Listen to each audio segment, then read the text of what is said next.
What's up, guys? It's your boy. We're gonna do some more live streaming. Got to go off at probably about an hour because I have a tidy up because it's Eid tomorrow. Yeah, so I've got a lot of work to do before that, so that's fun. So we're gonna cut the stream in about an hour. People post the most clickbait videos. I swear to God. Maybe I need to start doing that because people talking about Man City getting relegated. That's hilarious. Hmm.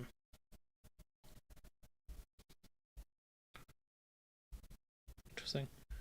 Someone selling a La Crusette pot really cheap. Hmm. Very interesting. Might cop that still. But yeah, no. Let's get on with the stream because I don't have a lot of time. Hello Simon. Hello Akis. Thanks for the being a member for 4 months, Stu. Really appreciate that. And if you want memberships, you can hit the join button. Super chats are also available. Memberships are cool as well. You can also buy memberships for other people if you really wanted to. What's this about? I wonder if this article is any good. Yeah, he's alright actually. So let's see if he's got anything good in here. Sunny Jim, filler. See. Hi, Wolfpet. See, it's not just the parties, but more filler. No wonder Starmer's on the verge of ending Downing Street filler. Or what kind of change, not the kind you can count in cash, the extra money Labour plans to spend on local government or to say or raise. Manifestos are more than costed policies. Let's see. He says, I've changed my party. How else to analyse with the next Prime Minister? It's more filler. Rather than cherry pick policies and pledges, which is normal business of political commentary, Farnsworth does big data analysis. He feeds an entire manifesto into a computer, drawing on decades long research, blah blah blah blah, based in Berlin.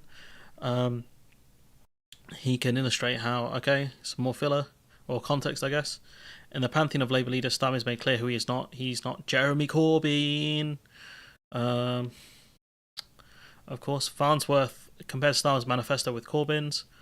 Wilson's in 1964 and Attlee's of 45. His first finding is that Starmer's manifesto in language and values is way out of line with Labour's tradition, whether on state schools or universities, progressive taxation or pensioners. Corbyn was the heir to Wilson and Attlee, where Corbyn's manifestos are usually in Labour's history. It is an emphasis of inequality, which is attacked more frequently and force in other of Labour leaders, but Starmer's manifesto is a complete opposite. It mentions the word inequality once, so again, pretty a midifesto. I'm not going to review it on the live stream. It's my bad. I might do it during the week, though. I'll see how I feel. But there will be a review of each manifesto. I've just lost track of time because I've been playing a new game I bought recently, which I'm probably going to actually have to uninstall. Excuse me. Claire Daly got knocked out there. Sad. Is she the weird one? Let's see. So, on Farnsworth's analysis, Starmer's platform in 2024 is closer to the Tory Ted Heath's in 1974, which is to almost any Labour manifesto. Perhaps that should come as no surprise given Starmer's team mentions poverty only 14 times, while business on my count gets 60 mentions. Say what you may say. I might keep this one actually. This is an interesting article down here. It's just buried in filler. All the interesting stuff is absolutely buried in complete filler. But, you know, I said the guy writes good articles. It just sucks you have to get to paragraph 5 to read anything good. I saw this article from Rory Stewart. Now, I've done a video on Rory Stewart recently where he's wrong about the collapse of the... she's a pro-Palestine MP. Sad times if she's gone. But I'm pretty sure she had other really weird takes from what I remember. But yeah, Rory Stewart. Jesus Christ, man. Reading Simon Cooper's new book, Good Chaps, How Corrupt Politicians Broke Our Law and Institution, it's making me rather irritable. Yeah, I can imagine. So, Rory Stewart, the guy who claims is Boris Johnson that destroyed the Tory party when really it was austerity. That's where a lot of the hatred, really started from, in my opinion, for the Conservatives. That's why Boris Johnson had to pretend he was different. And how did that go for everyone? Not very good. So he talks about the Tory party hemorrhaging MPs. 78 of my former colleagues will be standing down this year after Rishi Sunak's summer election. Who can blame them? I'm tempted to say my own decision to leave Parliament in 2019 was because of Boris Johnson and his approach to Brexit, and because of how rough and humiliating X and Facebook can be. But these problems were instead symptoms of a problem that made me feel like a fraud. As British Prime Minister, as British Minister, for example, it had to be at least 3 different things. And my heart bleeds. My heart bleeds for Rory Stewart, a man who decided he wanted to be an MP, a man who decided he wanted to be a minister. My heart bleeds for him. It really does. He talks about how are you meant to be abroad in your constituency and in Westminster all at the same time. Well, if the Victorian lad actually, or even if you guys did remote voting for things, you wouldn't have these kind of problems for the most part. Just nuts, honestly. How much time should you spend with your children? Again, that's on you, pal. You knew the consequence of being MP. You know how many hours you're meant to put in. That's on you. How far, if anyone knows, how far is this constituency from London as well? If anyone can, someone put that in the chat.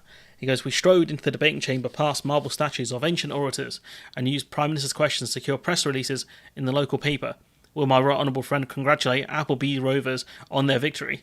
In the debates we read drab speeches hastily written by specifically or superficially informed assistants. To be fair, his point on Appleby Rovers is the same point I made during PMQs, so he's not wrong here. Discussions in the team room revolved around gossip, not Gaza, around how to get promoted or trick the opposition, not how to fix adult social care. Rory, you didn't come up with much to do much with adult social care. So, you're mad at the Conservative Party, you're mad at British politics by the looks of things. But in the day, you knew what you're getting into. If you wanted to fix adult social care, you never should have been a Tory, son. Never should have been a Tory. He moans about the endless reshuffles. Yeah, he is a member of the aristocracy. Yeah. I think his dad was a governor in the British Empire. Evening all. Brief visit from me. Yeah, no worries, Edward. Won't pronounce your second name because I'll probably get demonetised.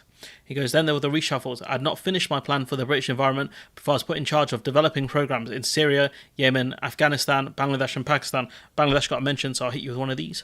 Before I had a chance to visit Pakistan, I was transferred to Africa. My Africa strategy had not been signed off when I was made the Minister of State at the Ministry of Justice, responsible for more than 100 prisons in England and Wales. This is actually another valid point from Rory Stewart, talking about reshuffles and things like that. So, the fact that ministers get moved and have to catch up on things, this again is fair. But that's why you have a broader strategy for these things. Stewart's constituency was in Cumbria, right up on the Scottish border. I see, that's quite far. Okay, I see.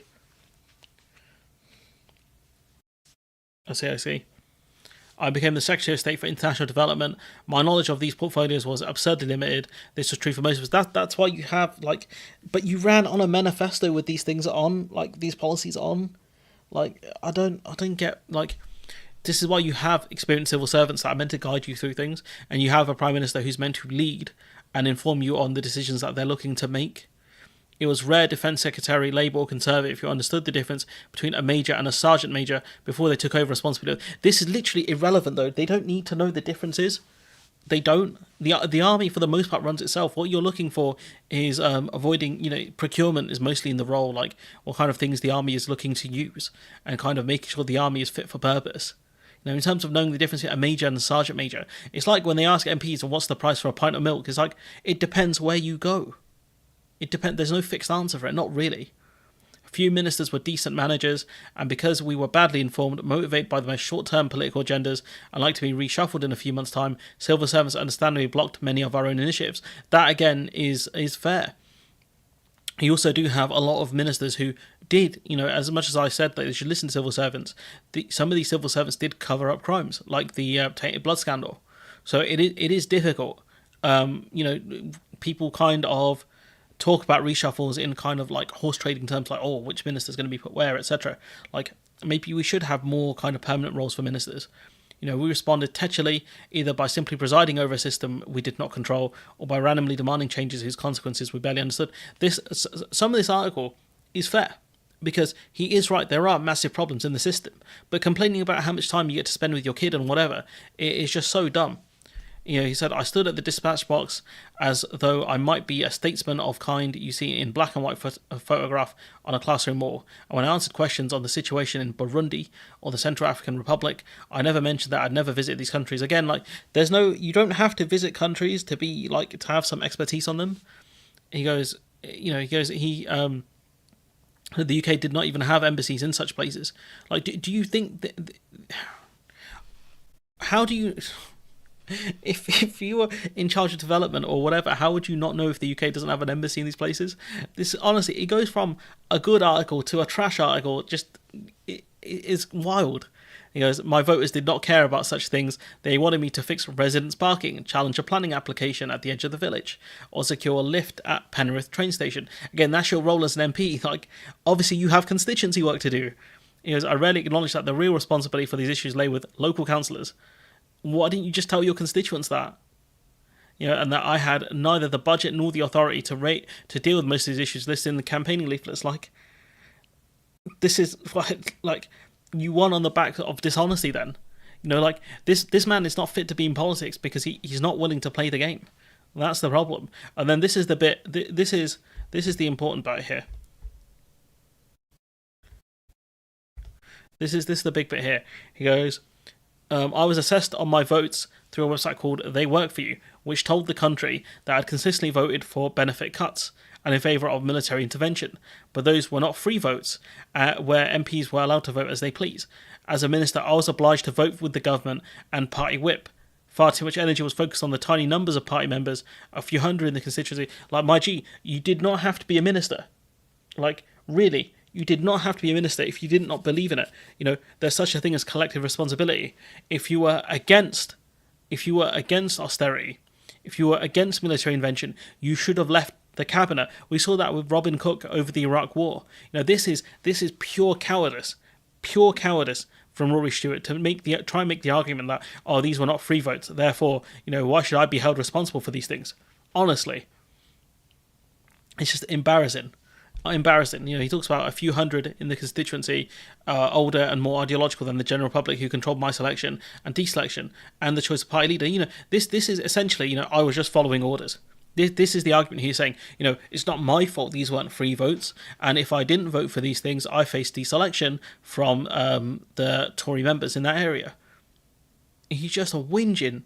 Honestly, just whinging. It's like the level of entitlement from someone who is so well off is crazy to me. Like, people know this is how the system works. Either you didn't know this going in, or you decide to go in there and just clown around for 80k, or so should I say, around 100k a year. There is a problem with our political system. We need MPs who have experience in their field. That is true, Mithril. We do need that. We also need a civil service that's far more open and a lot more support for them. He's just not that bright, Madge. Honestly, this is clown behaviour. I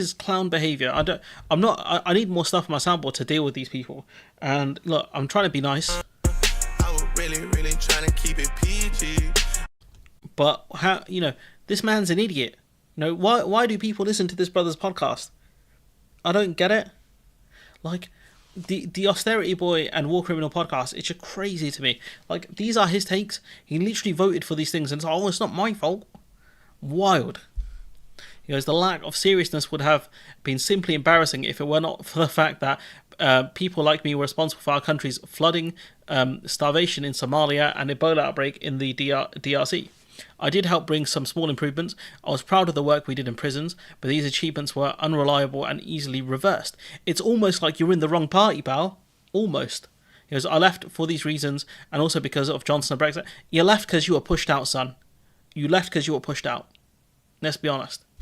He goes, I feel ashamed of leaving. I'm sure the MPs standing down ahead of the selection have similarly mixed feelings. I mean, some of them will be fine. Like Theresa May will be fine. Like they're going to have fat pensions, PH, fat with a PH pensions. He goes, we need to run this system which governs a country of about 70 million people, oversees a budget of almost £1 trillion a year, protect our liberties, and runs our most basic human services. There were politicians, my colleague David Gork, for instance, who seemed to be able to navigate the weirdness and still retain their focus on policy and their grace in leadership. And I would like to learn how they did it. Why don't you just ask him? He was your colleague. Why not just ask him for help? If you know what, yeah, I have friends I actually look up to, and I ask them for advice on stuff. Like, my guy, why didn't you just ask David Gork for help and advice? You're like, this mystic man, David Gork, far before my time, managed to run as in a magnificent way where he could navigate the weirdness and still retain their focus on policy. I would like to learn how he had done so. Just ask him, bruv. He's right there. He's on Twitter. You can at him. Dude, this guy, man, honestly, it astonishes me the amount of people that don't realise this man is a complete fraud. He's an awful human being who voted for people to become poorer. That's who this man is. Wow, like, this is austerity boy right here. And for him to be mad that people question his voting record is crazy, because if you didn't want to vote like that, you should have left cabinet. If you don't like the political system, you should leave it, because you can't change a system like that. It's toxic. The only way is by total reform. And you weren't going to push for that. You were happy to push these policies. At least on the outside, you seem to be happy to push these policies, because at the end of the day, you voted for them. And that's what it reflects on your voting record. You could talk about how bad austerity is and whatever now, or even back then, but you voted for them, and that's the key. Guys, I get mad at people like, kind of these kind of centre right, centre left people who just take no responsibility for what they have done in government. I cannot believe it for the life of me. For the people who love this man, I don't get it. I don't get it. It astonishes me. And really, he should take responsibility. This is what he should be saying.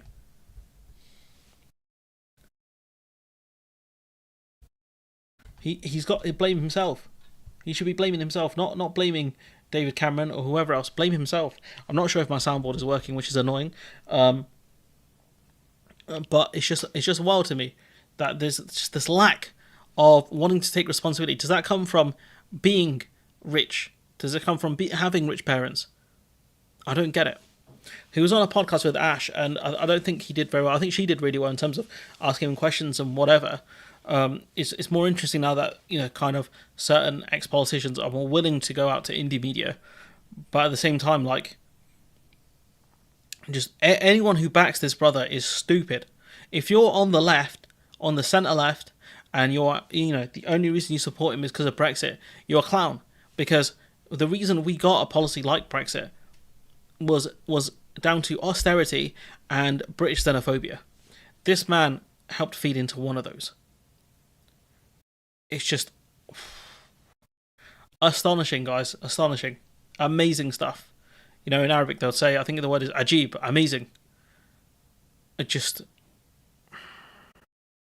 tragic is what I'd say. So if you're anyone in the audience who likes Rory Stewart, like, really think to yourself, right? Is this person that is pictured on the screen, is he a good person? Does his voting record reflect he's a good person? Because I think the answer, we know, if you're on the left, if you're even on the centre left, is no. He's not a good person. Onto lighter stuff, or shall I say less heavy stuff. Grant and Shapsay getting toasted by Kay Burley over housing targets. You say that you're going to build 100,000 more houses than Labour. Let me know about volume, gang, and I can adjust as I go. Just remind us what you promised in the last manifesto and whether or not you matched what you said you would do. Well, I know that we've built a million houses, and we're going to say that we're going to build 1.6 million houses in this period ahead of us. And we've described how we'll do that by making it easier to build on brownfield land, easy to build in towns, by removing some of the legacy EU laws. I understand that. Those legacy EU laws were built around stopping floods, I think, and things like that. Chatty would know more, but it was a bit, the policy, the EU era thing they got rid of was dumb. Because I remember discussing it with people at the time. Public school would do that to you, evidently it will. I don't know where he went to, but I know it was a private school. Which are making it harder. But did you match your manifesto that you promised in the last manifesto for the 2019 election?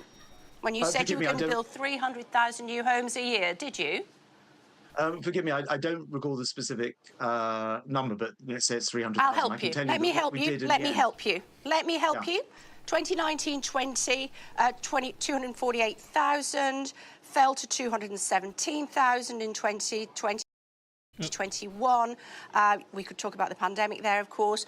The latest figures just under 235,000 houses a year, as opposed to the 300,000 that was promised even before the manifesto, even before the pandemic. You didn't build a number of houses that you said that you were going to. So why should we believe you this time? So a couple of things here. First of all, I think it's about 1 million houses we built in total. You already pointed out the reason why we wouldn't be able to build them all, which would have been... Yeah, I don't think any year they actually reach their housing target. And again, these aren't sustainable. These are, built by private companies. There's no social housing really there, or not much of it. And it's not affordable for the average person. Anyone can buy them that has enough money. Foreign investors who see housing as a commodity.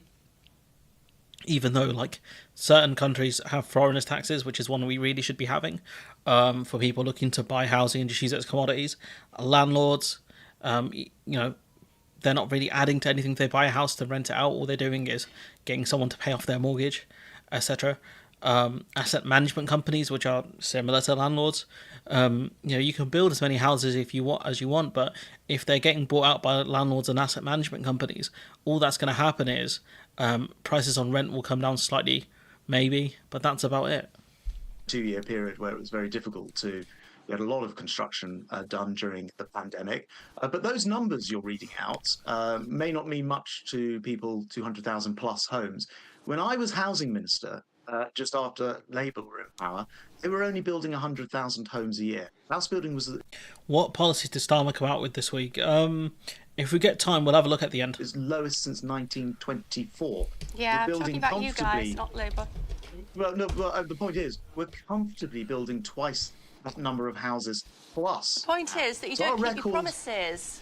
Well, hold on a minute. That's true. They don't keep their promises. The point is you don't keep your promises. So the manifesto, what's the point if you don't keep your promise? Okay, I don't think anyone seriously thinks you could have predicted coronavirus. They haven't reached the housing target last year. They didn't reach it this year. They can't blame COVID for that. I gave you the numbers before the pandemic. Well, the numbers were building up, as you saw, and 1 million homes. By the way, historically... Well, you said don't say 300,000 if it's not 300,000. It doesn't... they could just say, I'm going to build more houses than the next person, but again, how are you going to achieve that? I'm convinced that hundreds of years of voting for our betters has done this to Britain. Yeah, I think it's the idea that because they speak well and whatever, they're going to do what's in the best interest for the country. The number of housing issues, the number of affordable and social housing. And again, if these houses are bought up by asset management companies, they're not really doing much to bring house prices down, are they? Starmer's father was a toolmaker. Not a lot of people know that. I know I didn't know that. He's a toolmaker. All right, do you know what? Let's do this now. Actually, let's have fun. Let's do this now. So this is I'll see it. Go back. So I'm going to click on this. I'm going to click read the Labour Party's manifesto, and let's go through this, right? Because this is what they put out. Right, restore hope. Every great nation is held together by shared beliefs. To outsiders, they might not seem exceptional or distinctive, but they are essential for a sense of collective national purpose. So there's Roshin's favourite word there, or favourite thing there, but beliefs and things like that. British values. Politics should be driven by a sense of service to the country, not consideration of party or self-interest. Second, that if you work hard, then whoever you are, wherever you start in life, Britain is a country that will respect your contribution and give you a fair chance to get on. When I consider these beliefs, it's hard not to think back to my childhood. Then as now, Britain's place in the world was uncertain. Cost of living crisis. Yeah, back again. I'm falling asleep reading this. Okay, let's start skipping to these bits. Right, how far does his plan for change go? Restore hope, stop the chaos, turn the page, rebuild our country. This website design is really bad. It's time for change. Okay. He signed it, look. Looks like. Arabic. Let's have a look. Labour's first step. So we've gone through this before. Deliver economic stability. What does that mean? If we achieve 0.0% growth, is that economic stability?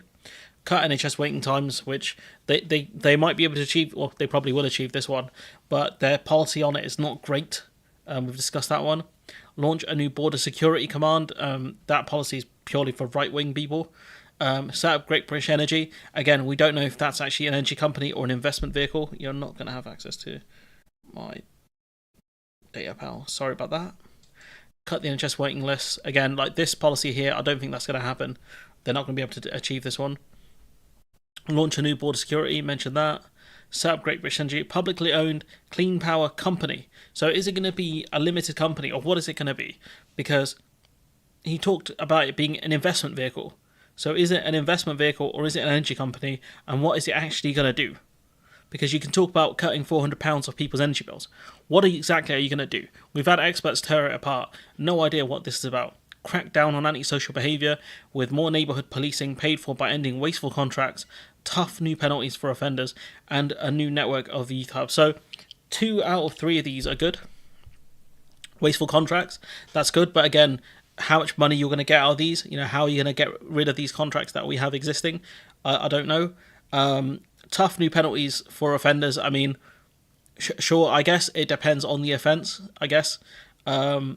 You know, and this one here, a new network of youth hubs. This is good. This is actually good. What you need to give younger people opportunities. That one, I'll say is good. Recruit 6,500 new teachers in key subject areas. Again, that's garbage, because 6,500 teachers across the country, is that across England, or is that across the whole UK? Because that's not a lot of teachers per school. They'll be able to achieve this one easily, because I wouldn't be surprised if we educate 6,000 teachers. You know, essentially, if you have 6,500 people complete their PGCE, the teaching course within a year or two, that would not surprise me, honestly. So this one here, complete stupid. This one, they can say, oh, it's a smart target. You see, what's it called? Smart. I can't remember the exact phrasing. What it meant. It was like specific. Smart. See, specific, measurable, achievable.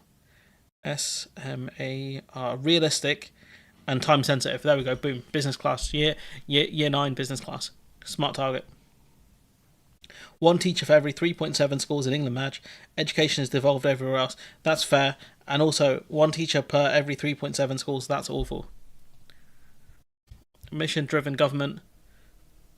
What's bro looking at? Honestly, it's a nice shirt. It's a nice shirt suit combo. To be fair, I quite like that, but it's not the greatest picture, I'll be honest. Mission-driven government. So ending the Conservatives' chaos is pivotal.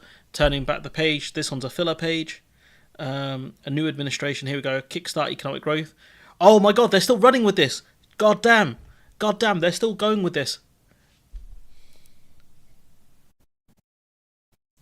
They are still talking about the highest sustained growth in the G7. Oh my God. There's no way they're going to achieve that. When you look at the amount of investment going in America right now, this is not going to happen. We are not beating the Americans when it comes to growth. Sustained growth as well. Look, how many quarters is sustained growth? Are we talking 2 quarters, 3, 4? How many quarters of growth do we need? I can't believe they've kept this one in. I cannot believe it, because they're not going to achieve this. They are not going to achieve this. I see British Energy, superpower, blah, blah, blah. Cut energy bills, create jobs, deliver security with cheaper zero carbon electricity by 2030. I don't think they're going to achieve zero carbon by 2030, because they're not going to put the investment in. Take back our streets, halving serious violent crime and raising confidence in the police. Excuse me.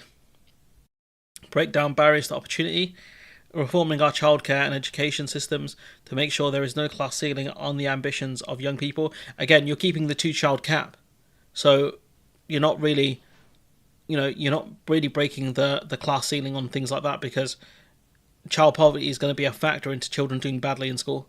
So again, this is garbage. I mean, not the policy isn't garbage. The way they're going to achieve it is not going to happen. Especially when you're only recruiting. You're talking about 6,500 teachers. Jesus, an NHS fit for the future. Again, the NHS needs a lot of investment. They're not going to do it. That is there when people need it, with fewer lives lost to the biggest killers in a fairer Britain where everyone lives well for longer. And it's going to be the picture where Lionel Hutz is talking about a world without lawyers, and they all do that weird circle dance thing. Again, like these policies are mostly crap because most of them aren't smart targets. This is the only one you can argue is a smart target because there's the date on it, but I don't think that's actually achievable. Strong foundations. These pictures, honestly, they're just so weird. Why is bro so like confused and angry in all of these pictures? It looks like someone's stealing his Snickers bar. It looks like he's found the guy who's stolen his Snickers bar. What is going on here? Why is he so mad in all of these? He's looking serious. National security. No policy commitment in pursuit of Labour's missions matter unless we uphold our first duty of any government to keep the country safe. Peace and security are hard earned.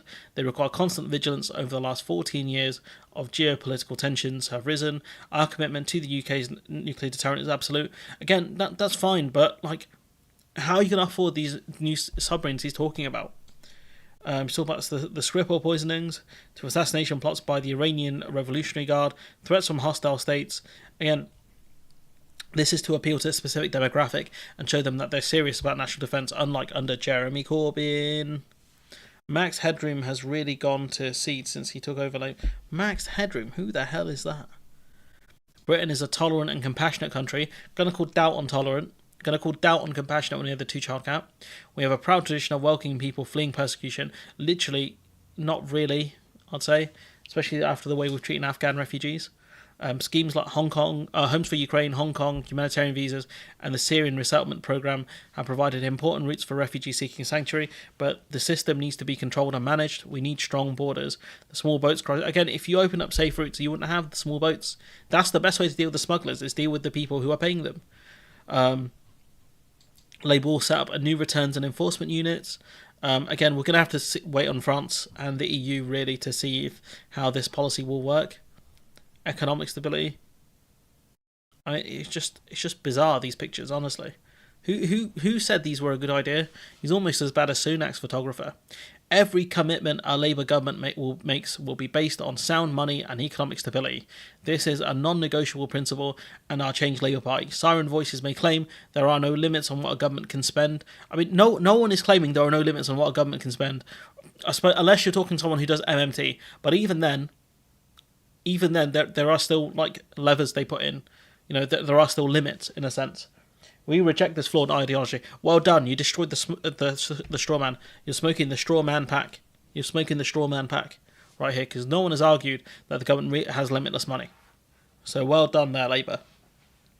He goes, the British people are still paying the price of the unfunded commitments, blah, blah, blah, blah. Okay? The chaos is not over. The desperate Conservatives have now made more unfunded tax cuts and spending promises at a scale beyond the mini budget. Our fiscal rules is that the current budget moves into balance, so that day-to-day costs are met by revenues, which again, I don't know how they're going to achieve that. Debt must be falling as a share of economy by the 5th year of the forecast, so either they grow the economy or they reduce our debt, which I don't, again, like, it's such a dumb fiscal rule to set up, especially when countries like France have a much higher debt to GDP ratio than ours. And the only way really to cut down debt is to invest in the country and get the country moving. These rules allow prudent investment in our economy. This represents a clear break. Any investment that they make has to have short-term gains, because any borrowing they do will have to deliver within 4 years, or by the forecast of the 5th year. So they don't have a lot of time. Who is Max Headroom? I'm going to Google this guy. Let's see. Is it someone with a receipt? Jesus Christ. Why did you mention... What the hell? This is going to be nightmares. I wish I did not do that. That was terrifying. Government budget is nothing like a household budget. Yeah, exactly. I know it's like a broken record, but that ceasefire vote was the last straw when it comes to Starmer. I mean, that's, again, like, I'm not going to tell people how they want to vote or who they should support and whatever. unless you're supporting the Tories or Reform. If you're going to vote for any centre, if you're going to vote for anyone else who's to the left of Labour, I'm not going to judge you for it. If you're going to vote for Labour, I'm not going to judge you for it. Yeah, I've just Googled him and now I'm terrified. Unlike the Conservatives, Labour will never sign the OBR, which is fine. Labour will safeguard taxpayers' money. This is just so much text there. I guess they don't think voters will read this, but there's just so much filler. Okay, here we go. See. Labour will address unfairness in our tax system, will abolish non-dom tax status once and for all, replacing it with a modern scheme for people genuinely in the country for a short period. We will end the use of offshore trusts to avoid inheritance tax. Okay, this one's good. Private equity is the only industry where performance-related pay is treated as capital gains. Labour will close this loophole. Again, that's fine. But this is tinkering around the edges here. We will modernise HMRC and change tax avoidance. We will increase registration and reporting requirements. This combined with a renewed focus on tax avoidance by large businesses and the wealthy. Again, it's more tinkering around the edges stuff. Kickstart economic growth. Remember, you guys asked for this. You guys asked me to look at the manifesto. This is what the people wanted. There's actually more I want to discuss. I don't think I'll be able to stream tomorrow either. Let's see. Oh, we got stuff. Okay. How far down? Where's this? This is on the same page. There's just so much here.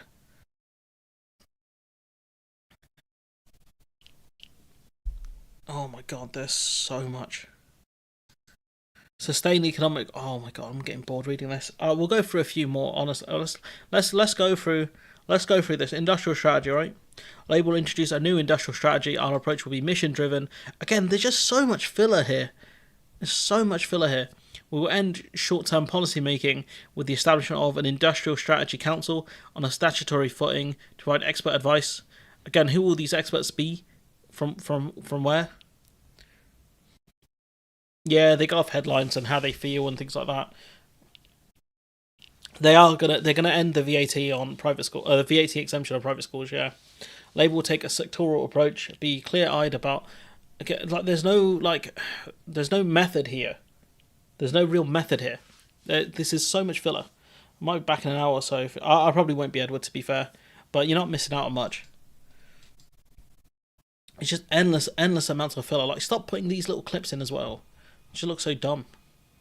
Boosting investment. Business investment has been hampered by a government that will not work with it as a result. So, again, public-private investments. And let's see. Let's go from here.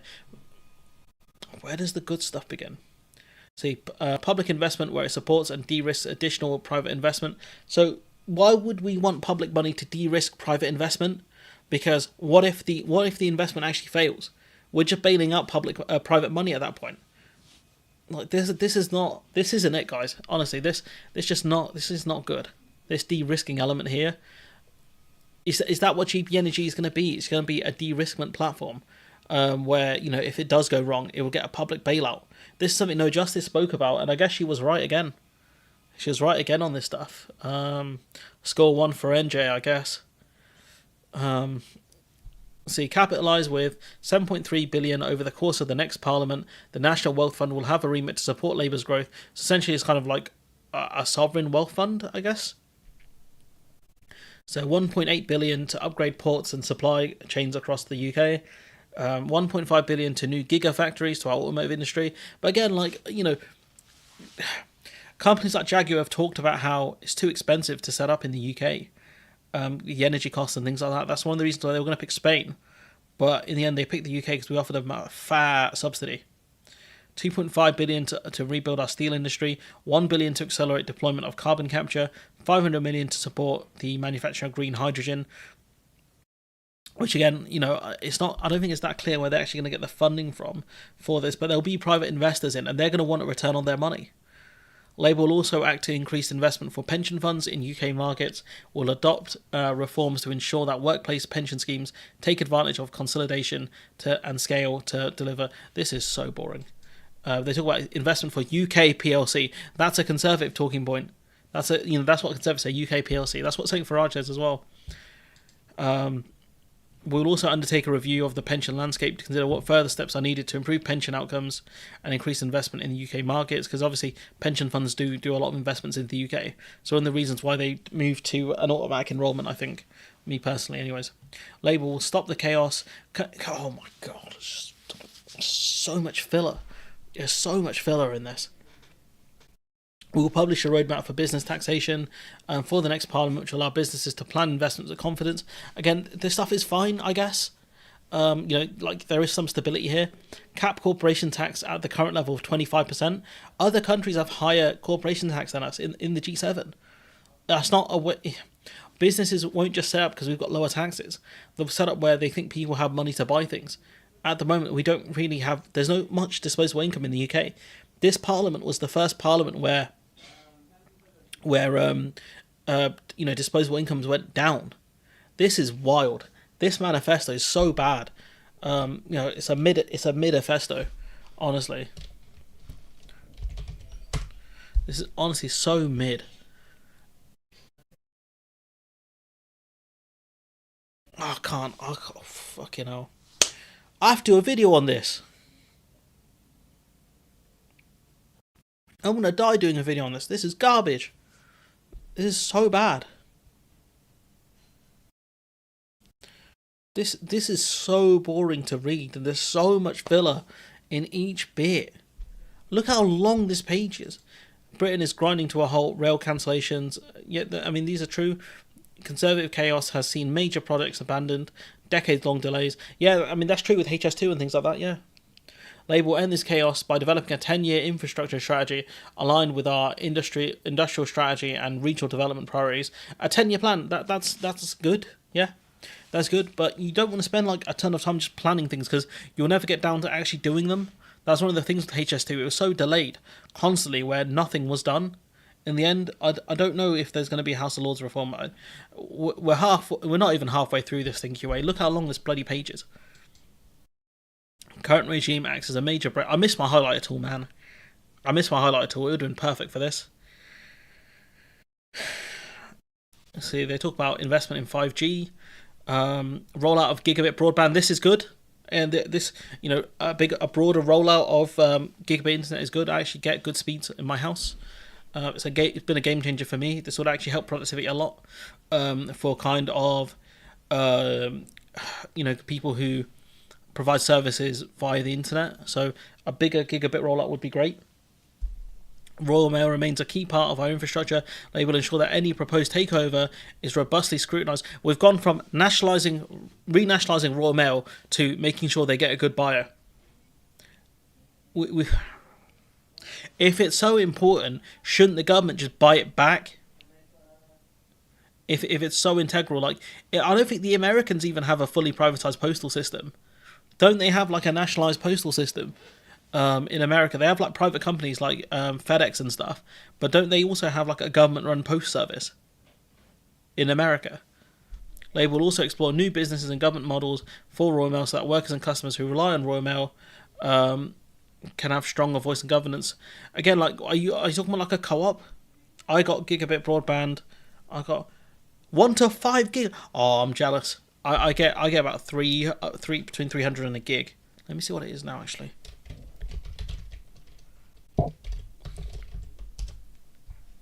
Let's see what mine is.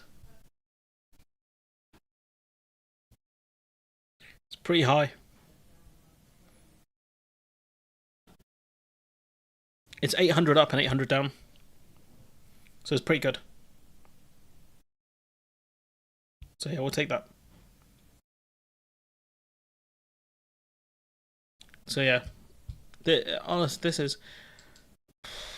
I don't know how much more I can take of this, guys. I'll be honest. There's a reason why the Labour Social people didn't cover this. It is very thin on detail. Look how much filler there is. Like delivering growth and raising productivity depends on This is like a university student who's got like a high word count. I don't know. Let's flick through this. Oh my god! Look how long this page is. God damn. I can't do this. I'm sorry, guys. The Labour Party are smoking the match pack. They've smoked the match pack. It's so over. It's over. I can't. This is awful. Yeah, I've heard Daniel. Yeah, Czech billionaire. Yeah, and he's going to raise the prices because he's going to want a return on his investment. That article there from Chakrabarti, that was Chakrabarti. I'm pretty sure Chakrabarti had to pronounce that one. I can see why he didn't do proper analysis of it, or he did a different kind of analysis, because this is abysmal.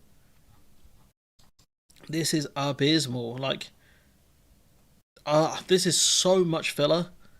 There's more filler in this than bleach. I ain't reading all this, guys. I'm sorry. I've got like 10 minutes left in the stream, so we'll go to probably the more interesting topics of the day. I want to discuss my guy. What's his brother's name? James O'Brien being complacent over the far right, and then we'll do a bit more on this.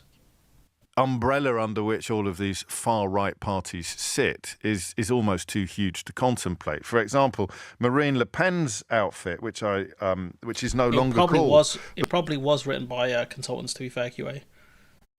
Yeah, just write a word salad. It was awful, honestly. The Front National. It makes them harder to hold accountable, I guess, because you're going to have to trundle through all of that stuff to see what's going on.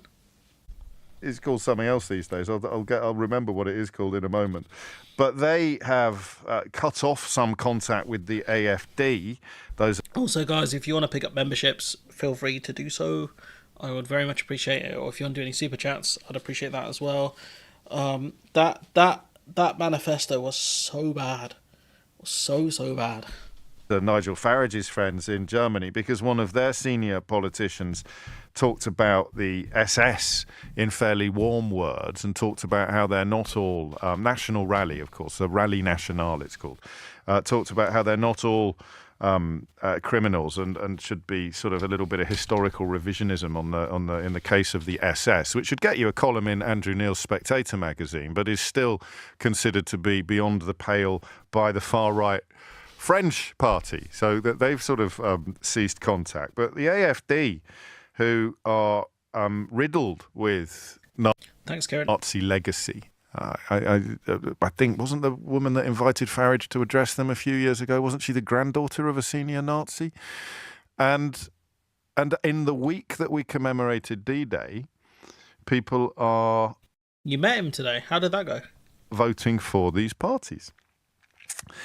What do they have in common? Well, that's quite easy, actually. What they have in... That's right, Mithril, I'll take that. Thank you for the super chat. We're going to be doing probably overnight election coverage as well for the July 4th election. So if you guys would be so kind to donate to the pizza fund, I would appreciate it. In common is that... So I'll definitely buy in some pizzas. That they insist that reducing the number of... Good evening. I'm a first-time poster. Your videos are always interesting. Thanks, my pal Footfoot. I appreciate that. Foreigners or minorities in a country, in a nation, in a territory would make it... I've had a lot of new subscribers recently, to be fair, so I really appreciate everyone joining. I made the mistake of signing up to YouTube beta thing. Layout is crap. I have to close out chat on PC to but liked. Thanks. Better for everybody left there. Why is this country going in the other direction? It's weird, isn't it? Why is the UK going in the other direction? So if we look at the polls, you can see Reform UK are picking up. Again, they're about 19% now. So are we going in the other direction? No. You got Nigel Farage talking about how he wants to see himself as the official opposition, and he's actually doing well here. Yourself, No Justice, and Turn Left need a three-way run on election night. Honestly, you know what? I don't. It's because I'm a bit socially awkward with people. I do find it hard to do streams with more than one person. It's not so bad on Sunday Roast because it's mostly me talking to Alex or me talking to Max or me talking to the other guest. It's a bit, whenever I get involved in more than, I don't know, it's hard to explain, but if it's more than two people, more than me and another person in a conversation, I generally try and kind of slide out because I don't I just don't feel comfortable. I don't want to cut in above people and things like that. It's just the way I am. Like the only time I'll interrupt people is when they make a really good point and I want to agree with them and kind of add to it, or when they made a really bad point, I want to tell them like less of that. So I don't know. We could do it. I've not spoken to Turn Left, to be fair. He seems cool though. I've seen some of his content. He's got good production quality. So thanks, Casper, for the membership. And if you want to be cool like Casper and get the Raiden symbol, it's there. Just trying to get the community there. Yeah. We can do a call for a little bit, I guess. I've got no issue with that. So yeah, that's something I'd be up for. I think that's something that NJ is going to set up. So we've got to see how that's going to go. But yeah, no. So Nigel Farage lining himself to be up the official opposition, and when you see stuff like this, Labour pledges to skill shake-up to cut net migration. Labour is promising to cut net migration if it wins the election, but will not set up an overall target. Cooper said her party would reduce the need for overseas workers by improving training of British workers. When we look at actually UK unemployment, it's not very high.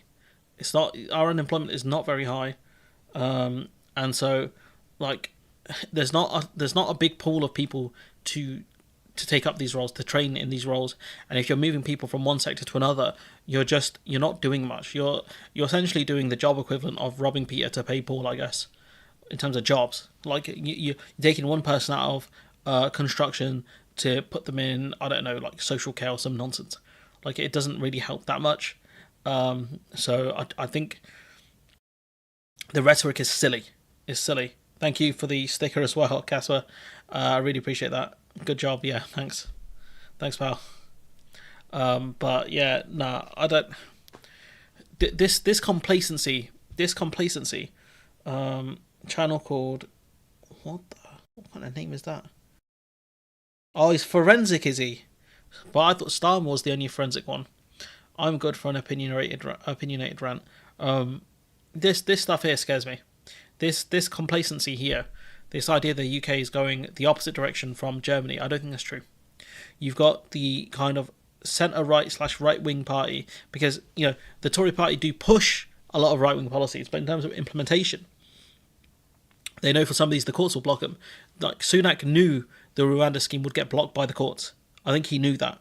In terms of the other stuff they were promising, in terms of threatening Ireland and stability on the island of Ireland, with essentially getting rid of the Northern Ireland Protocol, they never did that. They did it for kind of the cultural aspect of it. I think they did it to test the EU's resolve on things like the protocol, but they never really followed through with it. And so the Tory party are dangerous. They are right wing. But the Labour Party, in terms of when you look at policies, when you look at rhetoric, are they really a centre-left party? Because under Ed Miliband, he was pushing certain similar policies to this, in terms of controlling immigration and stuff. If Ed Miliband was a centre-left party, and you have Starmer who's pushing things like keeping the two-child cap, amongst other things, at least Ed Miliband talked about cutting tuition fees to 6k. How can you also argue Starmer is also a centre-left party when he's not promising to cut tuition fees at all? In fact, tuition fees might go up. You had the Bridget Phillipson, I think that's her name, the education secretary, talking about how foreign students are actually carrying the university sector, and that is the reforms are gonna have to be made.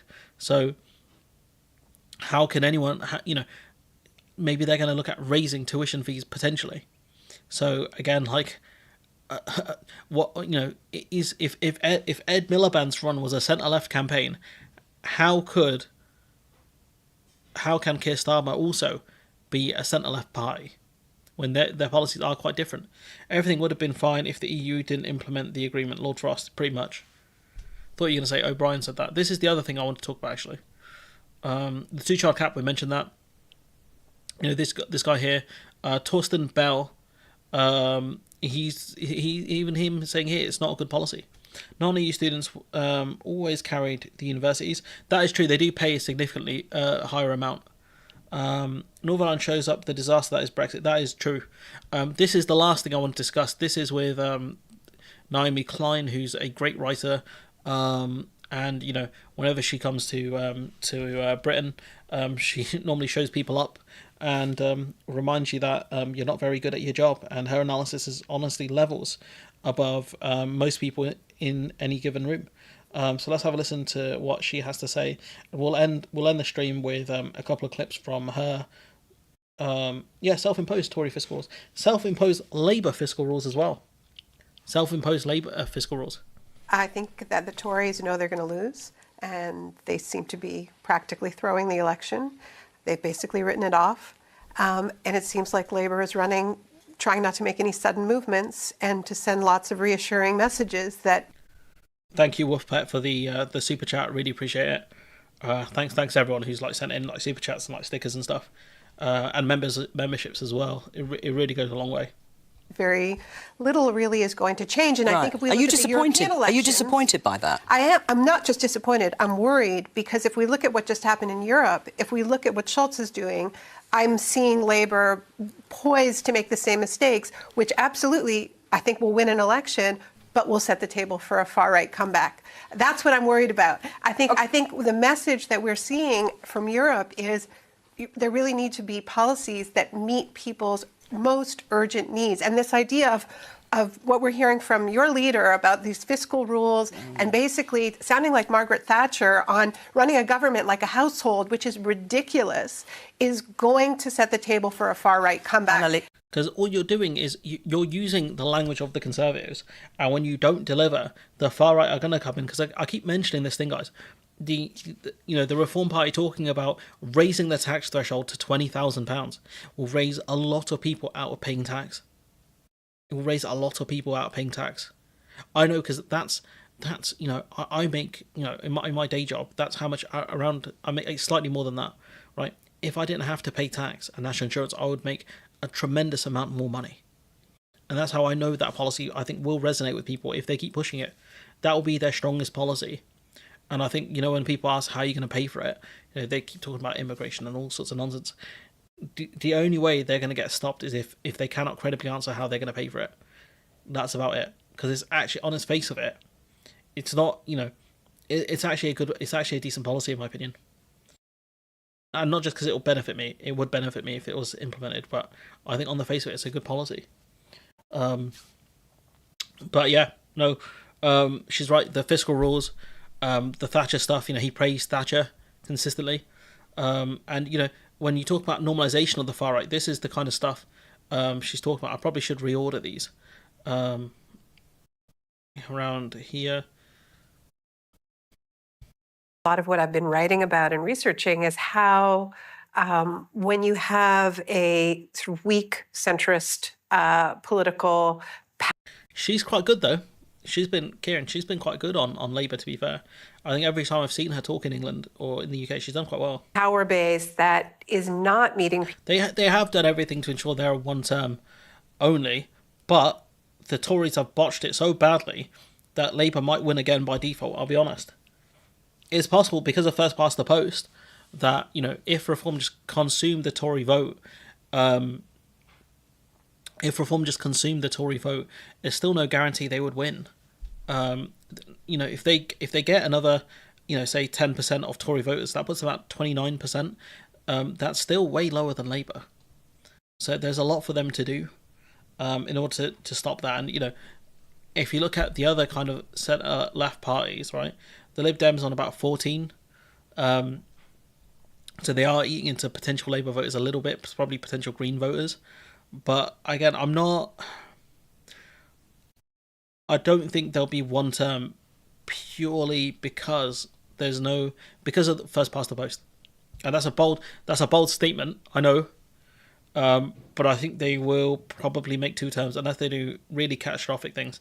If they just do economic stagnation, like Osborne and Cameron, I think they can buy one more term, but that's about it. What's that Labour thought after 2019? Then the Tories, yeah, pretty much. People's urgent economic and social needs, the right becomes a lot more attractive, and especially when you have center left and center right parties that are. It's when kind of capitalism fails people, when the centrist parties fail people, which they often do because their policies never go far enough. Never go far enough. When they often fail people, that's when things go wrong. Because, when their policies fail, it's the average person, it's working class people, it's lower middle class people that often have to pay the price for it. It's people who are often looked down upon in society, like people on welfare. There's got to be a better term for that because, welfare has a negative connotation. But it's not often the people that receive help from the state. They're the ones that are looked down upon. She's really good, honestly. A lot of the policies of the far right, and then the distinctions get a lot blurrier, and it's harder to scare people and say, well, this is will be the end of the world if France votes for Le Pen. And I do think it is incredibly alarming. What do you think it is about the messaging of the far right? This I want you guys to remember, right? Here she talks about just adopting the language of the far right. Macron, arguably in France, has gone actually further than this. Say that the centrist parties don't meet the needs of the people. What is it that they're sort of selling to people that makes them feel that their needs might be met if they vote this way? Well, I think what they're capturing is a genuine feeling of brokenness, that the system is broken, that it's failing. They're also capturing a sense that the system is rigged against you, which is actually true. Macron can't run again, though.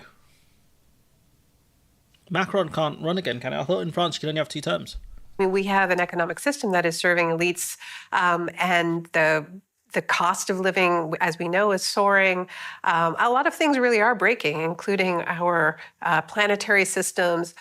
So when you have center-right and center-left parties sort of sending this message of, no, things are basically okay, maybe we'll do a little bit of Only 2 terms, okay. Technocratic tweaking, that doesn't resonate with people's lived experience of unraveling, of genuine difficulty. So, one of the things that I write about is how they get the facts wrong, but the feelings right. And the feeling that I think that they're tapping into is a deep unfairness of, okay, maybe people are scheming in rooms and that you're not in, and they spin it into conspiracy theories, and they also scapegoat very well, but it's the feeling that they're getting right. This actually, I recall the video, I kind of disagreed with it a little bit in terms of the facts. Like, the fact is, like, the tax burden is quite high, I think, on people that it should not be on, lower earners, middle earners and things like that.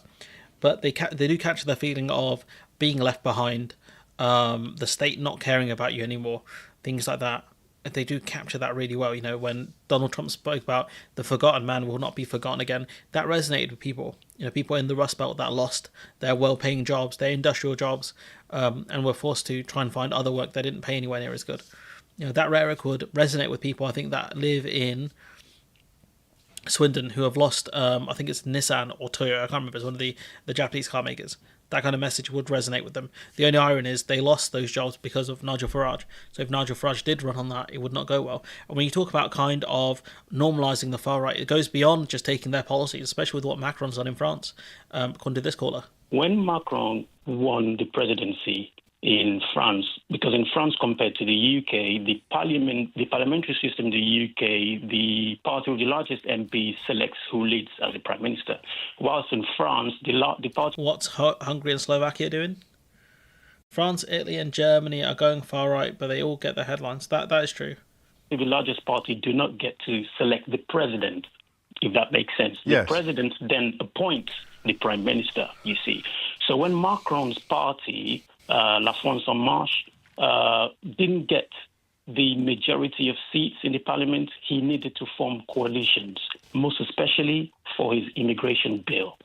Guess who Macron coalesced with? Yeah. He went along with the Rassemblement National, the far-right party. So he's already bent, hasn't he? He's already bent a bit. And that's crucial, I think, to understanding the decision to call the election. Because he can't bend any further, would be his calculation. That's exactly it. So to the young French citizen in the banlieues, they look at that and say, oh, they're normal politicians then. These racists are normal politicians. Oh, gosh, yes. Do you see what I mean? Yes. If the president's willing to talk to them in... They cease to be fringe extremists. They cease. So when we go with Naomi Klein's kind of theory, that, adopting the far right, she mentions it here, that when the centre right and the centre left, no, that's not it. It's this one here, right? Which one was it? This is it. When the centre right and centre left fail to tackle huge problems in society and increasingly adopt the language and policies of the far right, that is how the far right benefits. Now imagine, right? Not only are you taking kind of the language of the far right, but you're also using them to support your bill. Imagine how much more damaging that is. That goes beyond just taking their language. What you're doing is using them to help support your policies. And those are, those policies are going to be far right, because otherwise they wouldn't vote in support of it. You're further legitimising them, because not only are you taking their language and their policies, you're taking their votes and support. Used to be fringe extremists, even if they haven't changed at all. Exactly. I say this as a young black French citizen who's got black French friends still in France, who now tell me that they might vote far right because, mum and dad were wrong about them. Mum and dad got punched in the streets in the 70s. But these guys don't sound like people that are going to beat us up. Look at him. He's 27. He looks like our friends at football. Yeah. That's what I mean. Because, certain hate crimes and things like that are illegal and they're looked down upon in society. Back then it wasn't. Back then, if you're Asian, if you're black, if you're a certain minority, you get punched in the street, you get a broken nose, no one will care. Nowadays, if you do that, people will, I think, try and step in and intervene and help. And so that the far right have changed. They're far more. They dress better. They use dog whistles rather than foghorns as much now. Some of them do use foghorns, like the guy who said, "Oh, the SS weren't that bad," and not all of them were at fault. I mean, that's just stupid. But the smarter ones like even Farage, he'll pick out the weakest minorities, the ones that society really doesn't like Romanians for whatever reason, and then he'll say, "Oh, I wouldn't want to live next door to a Romanian," and that's his way in. He'll try and find people that do have some racist tendencies and try and find the point where he can find agreement with them, and then he goes from there and he further poisons people's minds. And here what you have is a case of the far right being legitimised to the point where minority voters are looking at them and thinking, "Oh, I might vote for them. He looks like people I play football with or whatever," because they're a lot sneakier now. They can't be as open. They can't be as open with their racism until they win. And that's when it's too late. Yeah, to be fair, some of them are big fans of playbooks, but what they need is to get majority support, so they have to scare people. But they also have to hide it enough where they can win minority voters over, because they're still a voting base. And what they don't want to see is minority voters vote for the opposition parties, the ones that have the best chance of opposing them. That's why they might put out misinformation campaigns in order to dissuade minority voters. That's something we saw with Brexit, where the people that weren't too sure about if they wanted to vote or not, they put out propaganda to target people specifically to kind of push them into not voting. Because rather than trying to win their vote, which they know is very hard to do, they said, "What's the point of voting? The system doesn't work." And therefore, you kind of take one vote away from the opposition party. You don't gain one yourself, but you take one away, and sometimes that's enough. Farage was hit with a brilliant dog whistle call out in the leadership debate. Was it by Stephen Flynn? Flynn's been all over him, to be fair. Flynn's given him the Park Ji-sung treatment. Rayson was very open on TV. Yeah, I mean, you had a guy doing blackface on Little Britain. Doing blackface. And that wasn't even that long ago. But I think if you did that now, you'd get called out for it. You see what I mean? I do.